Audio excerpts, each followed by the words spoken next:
Hi, welcome to the Also Called podcast, where we're asking hard questions about our place in this hectic world. Join us as we dig into the truth about who God is, possibly discovering that we are also called.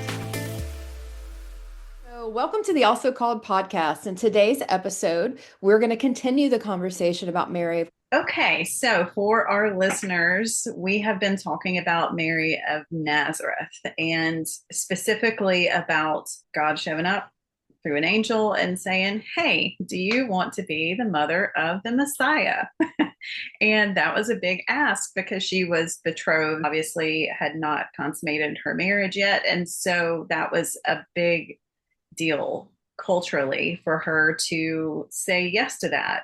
And the anxiety of how do I tell my future husband that I'm going to give birth? So we're going to talk about anxiety with Allison. Allison is joining us and going to give her perspective on that. So Allison, would you introduce yourself?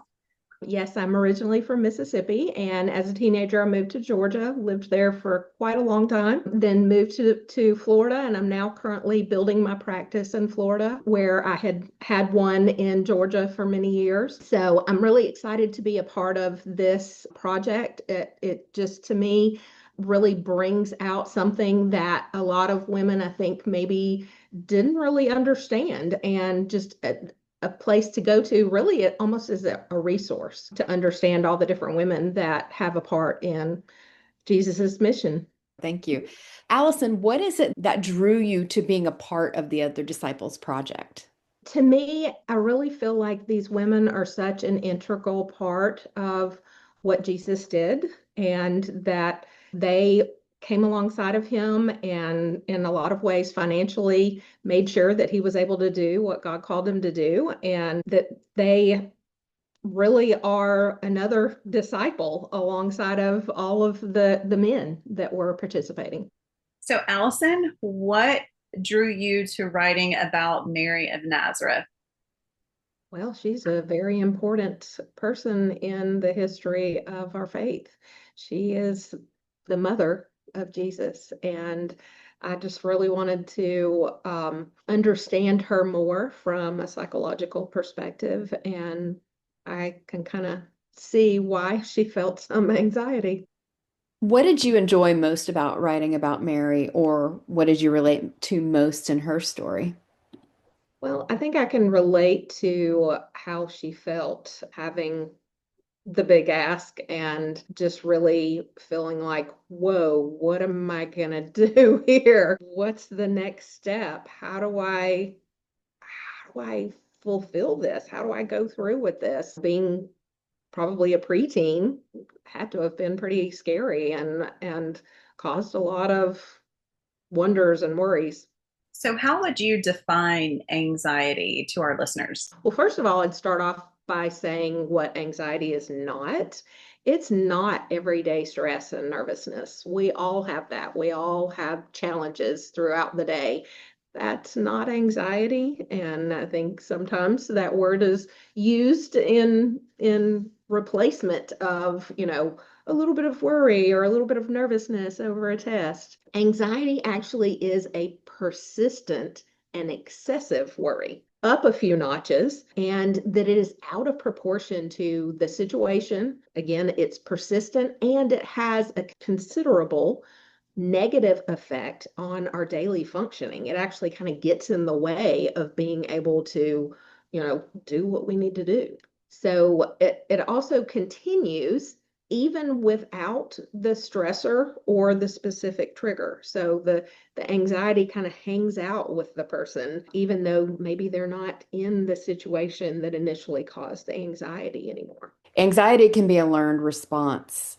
How can we unlearn it, or what are some tools that we can do to combat anxiety when we feel it coming on?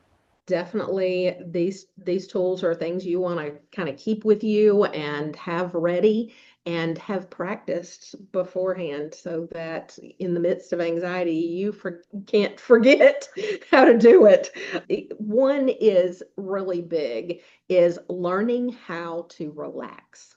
Now that encompasses many different things, but think about it.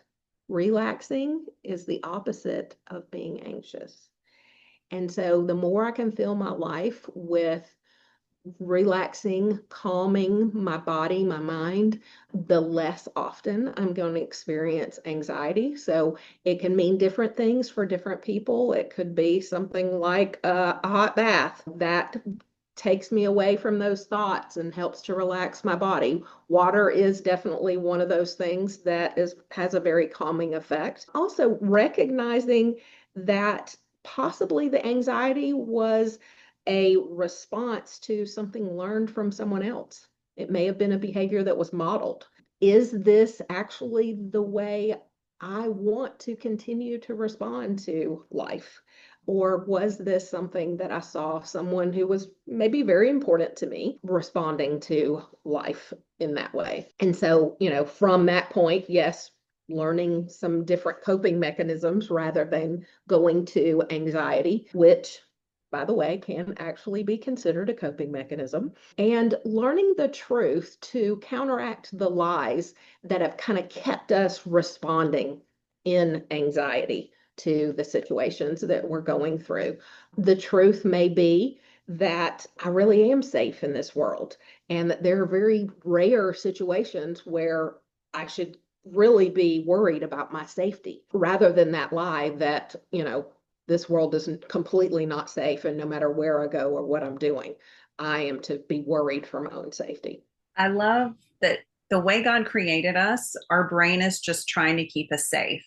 Yeah. So our brain isn't always trying to help us be healthier.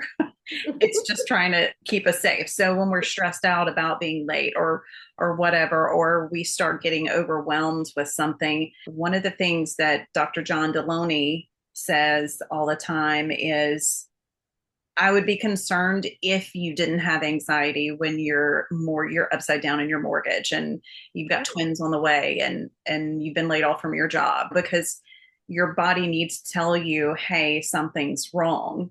And one of my favorite wellness tools is just box breathing. So breathing in for 4 seconds, holding for 4 seconds, out for 4 seconds, and hold it again for 4 seconds. And you just do that for 2 or 3 minutes to help lower your blood pressure, slow your heart rate, and mentally just keep telling yourself, I am safe. I am safe. I am safe. Sometimes we just need that reminder because our body thinks that we're, running from a tiger, but it's just life. So true. What can we do to help during an anxiety attack or living in a season of anxiety? More specific tools, looking at yourself as a whole, spiritually, physically, your body, mentally, and emotionally, kind of coming at the anxiety from all of those different perspectives. One can be using your mind actually to distract, which brings about calm. So doing something like singing a song. I have to pay attention to the words. I have to use my voice to go, up and down with the notes. And so I'm taking myself away from the anxious thoughts. I'm using my mind for something else that's actually soothing and calming. So, if you're not a singer and that would be disturbing to you, you can do something like counting backwards from 100 by fours. I've done that. It's actually pretty challenging. So you're like, wait a minute. I got to think about this one. So I I've know. seen a lot of people in pop psychology on Reels or on TikTok saying that it's impossible to hold gratitude and anxiety at the same time in our brains. Is that true? I believe so. And I think I would preface that with anything positive like gratitude. That if you're focusing on that, you're less likely to get stuck in the anxious thoughts. I agree. So how do we see Mary living in anxiety and what does she do about it? Yes. Well, Mary has a big ask, a big secret that she's not sure who she can trust with. Where do you go? What do you do about this thing that has been told to you? And I think that, she responds with finding someone else in a similar kind of situation, and it happens to be someone she's related to, which is exciting. And so she goes to Elizabeth and she finds community with her, someone who gets it because she's also pregnant. They support one another and they care for one another throughout the pregnancy. And I think that's exciting because that's something that we can duplicate, that we can go to people that care about us and you know, step out and trust that they can handle our story no matter how big it is, and that they're going to be there to support and care for us. That to me is exciting. And that, psychologically, when we step into community and when we reach out to another person, we feel less alone and anxious about our own unique situation because we've shared it with someone and they're in it with us. They're sitting in the undesirable situation with us and loving us through it. That's so true. And I love that that's what Katrina chose to focus that entire chapter on is God provided Mary community at every step. Elizabeth at the beginning, Joseph believed her and didn't divorce her. And then, the family and then the disciples. And then in turn, she became the support system for others. So I love that. What did you learn from Mary's story as you were researching and you're writing on the psychology of it? Well, to me, it just reminds me that God brings people into our lives for a reason and for a purpose, and that allowing them to support us and care for us is part of God's calling for them. And that, them going through the difficult or stressful time with us is really what God ordained for community, being a part of a church community or a group of believers is that's part of how we can care for one another and help see each other through things. So, do you have a practical application for tools to help us with anxiety? Absolutely. There are so many that we could have a whole show on that. However, one of the physiological things that is connected to anxiety and how our body deals with anxiety is that vagus nerve. And so working to tone the vagus nerve is something that we can all do. And there's so many different ways, and it's things that for some people they do naturally. And so maybe they experience less anxiety because of that. Being out in nature, doing it's odd. The first time I've told some clients, they look at me like, huh?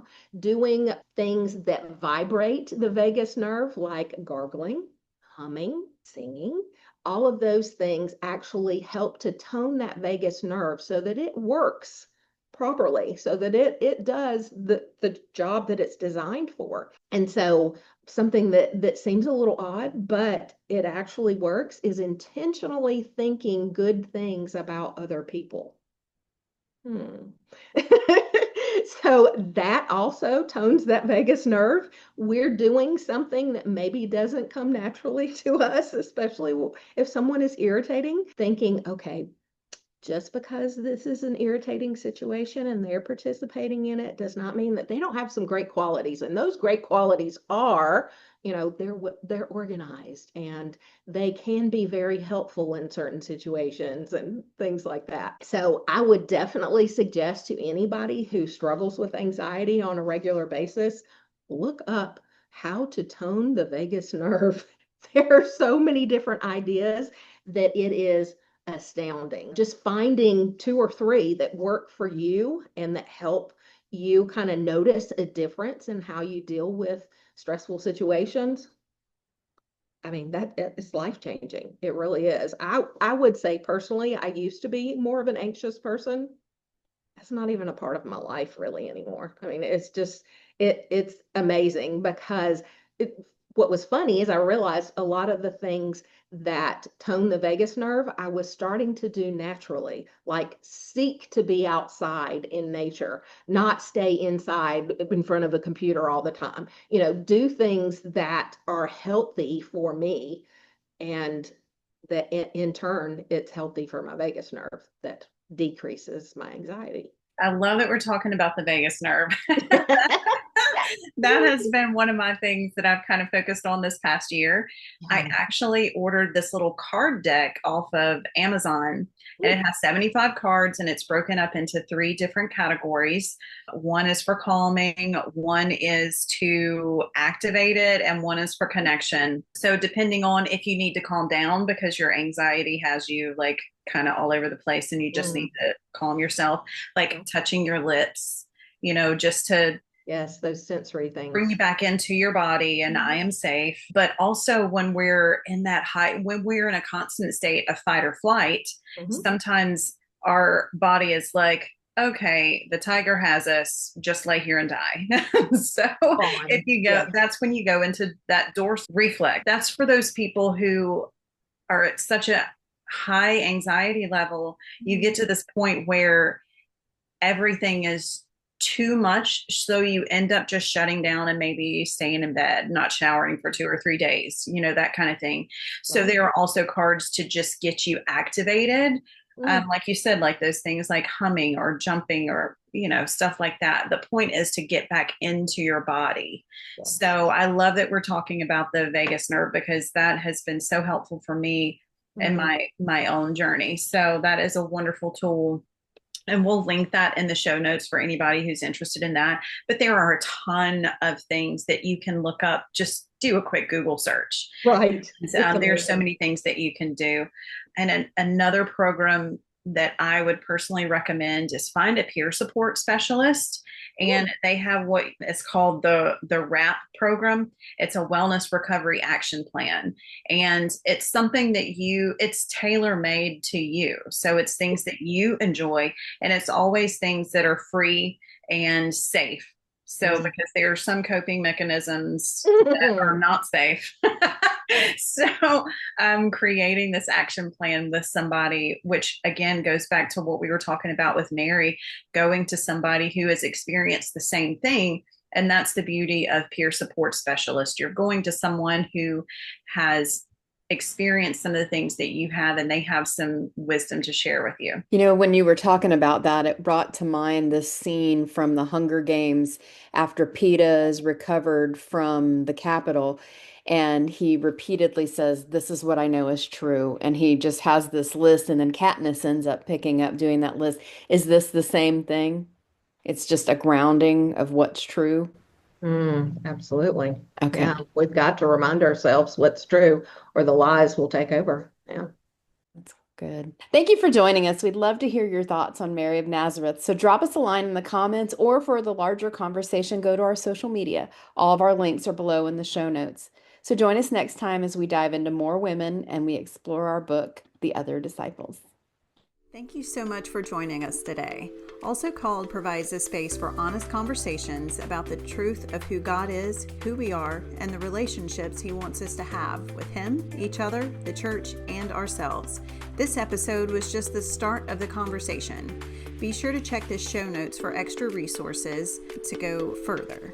You can also find our social media sites to join the discussion. Don't miss our next chat by subscribing to our YouTube channel or wherever you listen to podcasts. Also Called is part of Bible and Pop Culture, a crowd-funded nonprofit that allows us to provide our content to start great conversations for free. You can help us keep doing this by checking out BibleandPopCulture.com or AlsoCalled.org's donate subscribe buttons with a one-time gift, supporting us monthly, or sharing us with someone who might like the conversation. Thank you for being a part, and see you next conversation.